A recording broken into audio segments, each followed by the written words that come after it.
Friends, ఈ రోజైతే cherry exam రాసి బయటికి రాగానే చాలా ఎండగా అనిపించింది. ఎక్కడ చూసినా తాటికాయలు అయితే మనకి చాలా బాగా కనిపిస్తున్నాయి. క్రౌడ్ ఉన్న దగ్గర అంతా తాటికాయలు చాలా ఎక్కువగా కనిపిస్తున్నాయి. చాలా కాస్ట్గా కూడా ఉన్నాయి. ఒకప్పుడు అయితే మా అమ్మ వాళ్ళ ఊరికి వెళ్తే కావాల్సినన్ని తాటికాయలని తినేవాళ్ళము. అన్నీ ఫ్రీగానే వచ్చాయన్నమాట.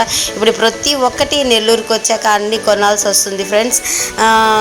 కాస్ట్ ఎక్కువగా ఉన్నా కానీ తాటి నుంజ అనేది తింటే చాలా మంచిది హెల్త్కి. అండ్ సో అలాగే తాటి నుంజని మేమైతే టేస్ట్ చేసాము.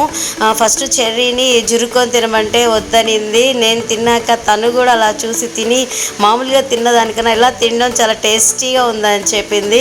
అండ్ మీ చిన్నాళ్ళు కూడా ఇలా టౌన్లోకి తీసుకొచ్చినప్పుడు ఖచ్చితంగా ఇలా తాటి నుంజని తినిపించండి. అండ్ మరిన్ని ఫుడ్ ఐటమ్స్ కోసం చూస్తూనే ఉండండి మా కల్చర్ ఛానల్.